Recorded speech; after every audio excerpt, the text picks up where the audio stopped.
Okay,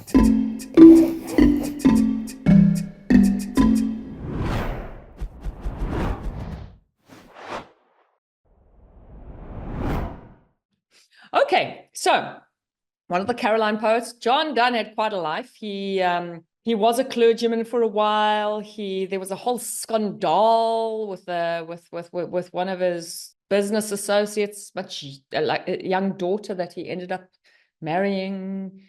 And yeah, well, they were carpe dieming their way through the 1600s. They were seizing the day, and whatever young woman were within arm's reach. And he writes this beautiful. It is. It's a wonderful poem. It feels like a sonnet, but he's stretched the traditional sonnet, because remember, he's not an Elizabethan. He was in the Caroline era. They started playing with form and changing it. He stretches the traditional sonnet and he makes it into a 30-line poem, split into 3 parts, each with 10 lines long. Okay. Each part wraps up with a neat little couplet at the end, like a sonnet. But because it's got 30 lines as opposed to 14, it gives Donne the opportunity to delve much deeper into his thoughts and his ideas and his metaphysical conceits. And what, if you've heard your teacher talk about a conceit or a metaphysical conceit, basically what that is having a metaphor ascribed to do different things at the same time. So in this case, yes, he's speaking to the sun, and he's talking about the sun rising, but then he ascribes different things to both the sun and himself, his lover, etc. So the metaphorical language is layered on top of 2 different ideas, which is what they did during the Caroline era. And I'll show you what happens in the poem. And once again, it's like taking the feeling of a sonnet, even with the couplets, and continuing. It feels like he's having a longer chat, right? He's really, really showing us very clearly what's bothering him about this annoying sun that is interrupting an intimate moment with his beloved in the morning. How dare it? So he mixes up the old traditional and new styles with his rhyme scheme. It starts off like an Italian or Petrarchan sonnet with a twist. So he has A, B, B, A, C, D, C, D, E, E. Because remember that Petrarchan sonnet goes A, B, B, A, C, D, D, C, E, F, G, E, F, G. So he starts off ABBA, then he goes C, D, it's an ABBA C, D, C, D, C, E, E, and then he gives a little bit of a nod to the English sonnet later on. So basically it helps bridge the idea of his personal life with the universe, with the cosmic, with the internal, with the external, right? He starts each section talking about everyday things, sun rising, and then he tells it to go and wake up and bother kids go to school, plowmen go to work, ants, everyday things. But then by the end, it becomes grander and grander and grander through the ideas of traveling around to all over the earth, to the riches of India and the East, right up until the themes of the whole, like ideas of love and time, okay? But it keeps this rhythm and rhyme scheme, this kind of tight and closed form stays throughout. Okay, it's not the modernist poets that would just halfway through go, fuck it, we're now going into free verse. But you can certainly see that there's a development from the Elizabethan time into now feeling like, right, we can play with forms and themes, and doing it deliberately to make a point. All right.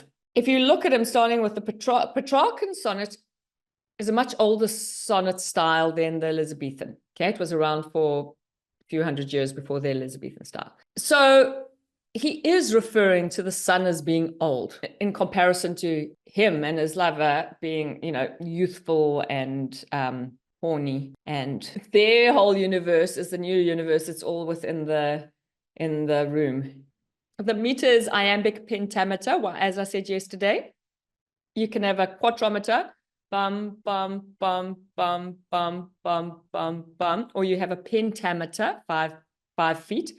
Bum, bum, bum, bum, bum. If it's iambic, it goes ba bum, ba bum, ba bum, ba bum, ba bum. Shakespeare always wrote in iambic pentameter.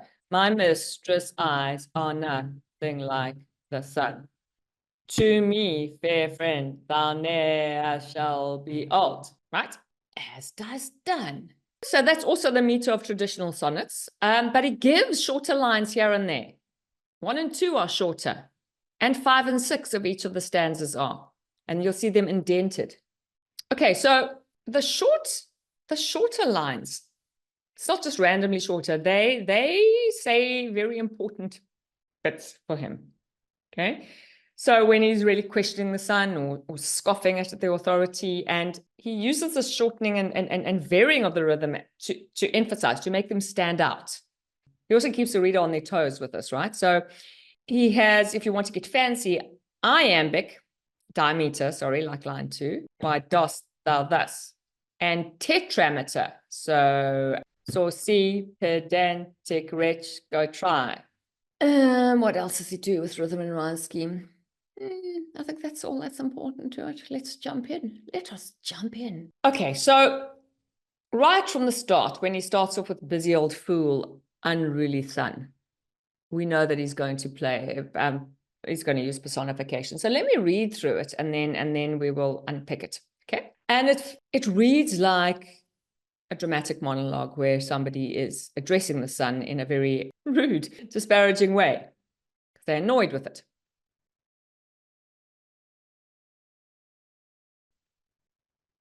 Busy old fool, unruly sun, why dost thou thus, through windows and through curtains, call on us?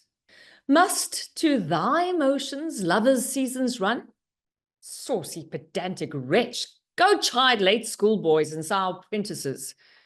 Go tell court huntsmen that the king will ride. Call country ants to harvest offices. Love, all alike, no season knows, nor clime, nor hours, days, months, which are the rags of time. Thy beams so reverend and strong, why shouldst thou think I could eclipse and cloud them with a wink? But that I would not lose her sight so long. If her eyes have not blinded thy look, and tomorrow late tell me, whether both the Indias of spice and mine be where thou leftest them, or lie here with me. Ask for those kings who thou sawest yesterday, and thou shalt hear, all here in one bed lay. She's all states, and all princes I. Nothing else is. Princes do but play us compared to this. All honors mimic, all wealth alchemy. Thou, son, art half as happy as we. In that the world's contracted thus, thine age asks ease, and since thy duties be to warm the world, that's done in warming us. Shine here to us, and thou art everywhere. This bed thy center is, these walls thy sphere. Have any of you been yet in your lives, some of you will have by this age, like absolutely head over heels, consumed with love, so that when you're with that person, nothing else even matters? Okay, so I'm going to ask this again, and some of you, I do not need to know. It's your own private information. Some of you, yes, some of you know. And the degree of which the making out is, again, none of anybody's business. But when you're making out with somebody who you're mad about, who you really, really dig, in that moment, seriously, fire could start in the kitchen, and you're like, well, later, we'll deal with it later. This is what he's talking about.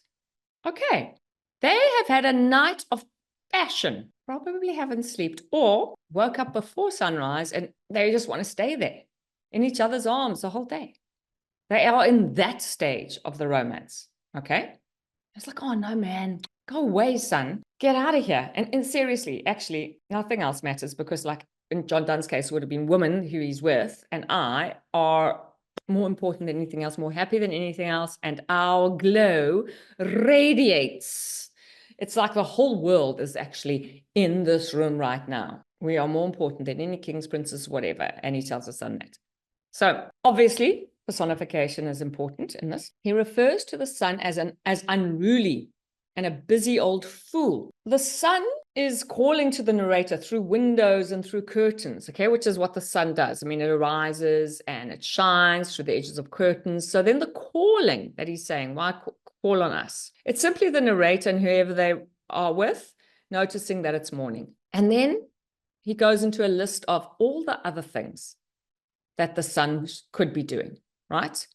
Reminding oversleeping children that they're late for school, sending apprentices off to the people that they're working with, telling noblemen that the day has begun and they need to go hunting. Anything other than waking up the speaker and reminding them that they need to begin their day is what he's saying. Go do these other things, these other like banal duties that are yours, son, and don't wake us up. The last two lines, as well as the us in the third line, suggest that the speaker's not alone, right? There's rather waking up alongside a lover. And because love is timeless, the rising sun must rather leave them alone, because love, it's timeless. It doesn't know a season or time or hours or days. It's meaningless to love. So go off. Don't force us to leave each other's company in the bed. Because of the changing rhyming pattern and because of the changing rhythm and meter of each line, it doesn't flow especially well. And actually, I don't think I've ever read it out loud until now. And I realized it wasn't an easy poem to read out loud because you just get into a rhythm and then it shifts and then it changes. And I think that uncomfortable rhythm probably reinforces the idea of like, no, we're not ready to get up yet. Go away. You're bugging us. You're interrupting. It's like you just get into the pentameter and then you interrupt it with a diameter or tetrameter. So the poem doesn't flow particularly well, but it certainly echoes the frustrated mindset of the speaker who only wants to be with his beloved. And there is a sense of frustration about it. He's irritated with the sun. So in the next stanza, we see that the narrator literally wants to shut the sun out of existence. And as he says, I could eclipse and cloud them with a wink. Like, do you really think that you've got these really strong, important beams? I could close my eyes. He's thinking more of a wink than a blink, okay? A blink than a wink. I could close my eyes and boom, guess what? I have eclipsed, like the moon going in front of the sun and the earth and whatever else happens with that.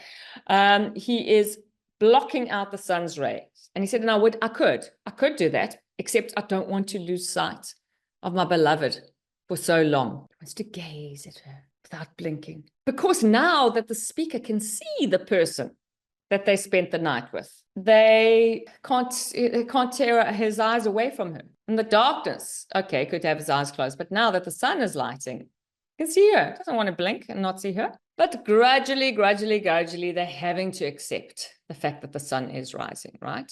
And he then questions the worth of leaving the bed of a loved one. So he says, like, tomorrow afternoon, you go and tell me, go off around the world and do your sunny things, and then come tell me if the Indias of spice and mine. So in other words, be where thou leftest them. So come back tomorrow and see if the Indias, the West Indies, and there was a lot of travel, obviously, in the 1600s to the east, to the Spice Islands and India and the islands around there, if they're still there, okay, where the richness of the world or the richness that I have with me, here's a conceit describing the Indias of spice and mine, describing both Indias of the world and the spicy snack that he has in the bed next to him. No, I mean, he wouldn't have thought about it like that, but he's using food flavoring terminology. But spice was very, very valuable in those days. And I mean,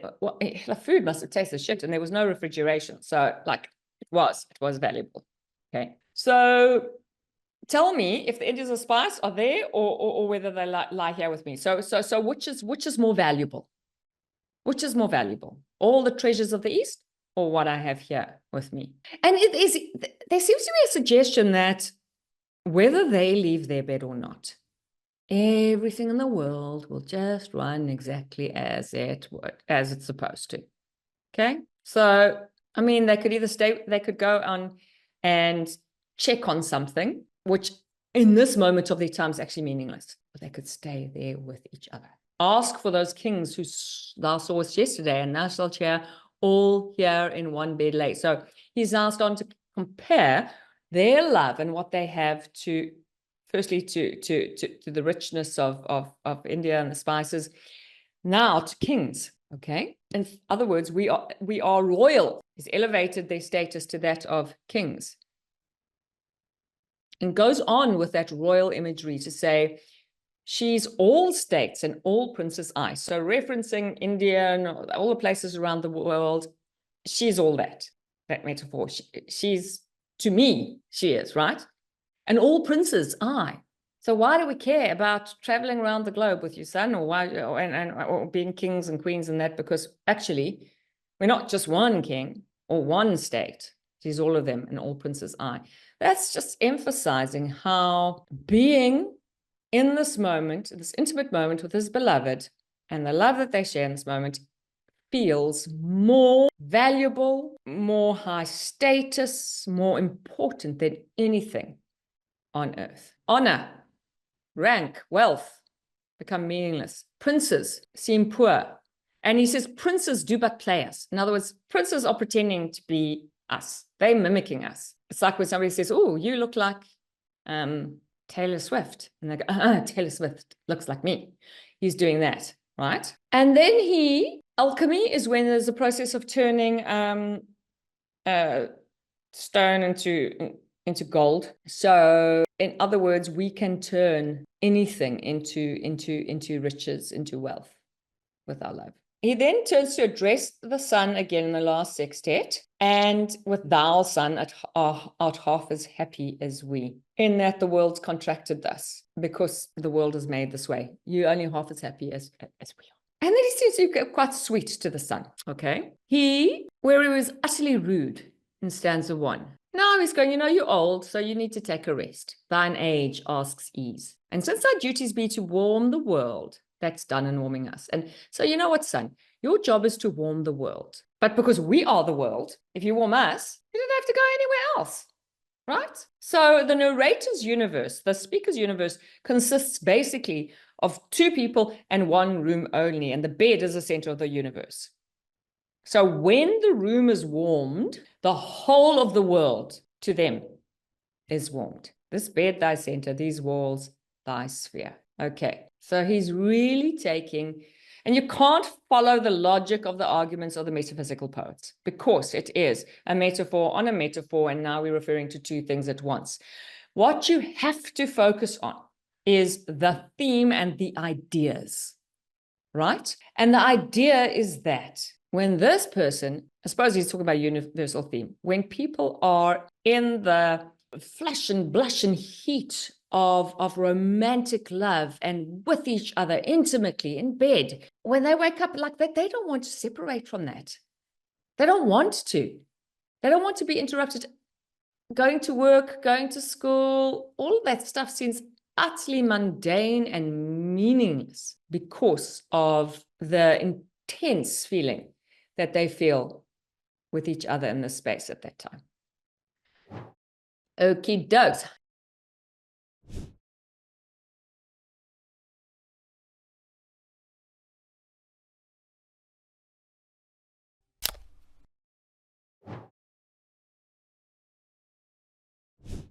Great. Group 1. Who is the speaker addressing in this poem, and what is their attitude towards him? For 3 marks. The who and the what, and then give quite something to substantiate one of those things. Who's going to answer? Aria. Yes. The speaker is addressing the sun. His attitude towards the sun is scornful and filled with disdain. 2 points, yes. As he is frustrated that it is interrupting the time with his lover. The quotes to prove this are busy old fool and pedantic. I could not think of a more perfect answer.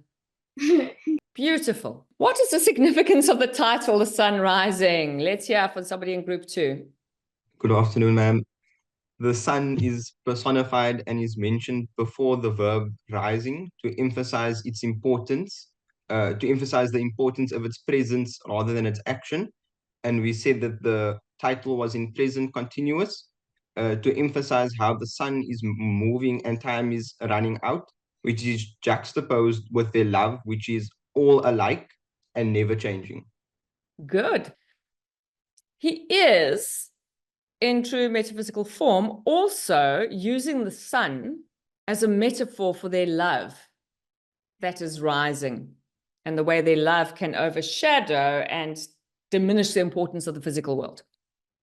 3, how does the poem use metaphysical conceits, and what is their purpose in the poem? And we also assume that they want you to exemplify them as well. So who was group 3? John Donne uses conceits to compare him, his lover, and their love to wealthy things in order to show that their love and time spent together is much more worth than time spent attending to their responsibilities. By comparing her to states and himself to princes, and her to the Indias of spice and mine, he shows that she and their love is worth more than possessions, wealth, and royalty. Beautiful. Beautiful. Okay.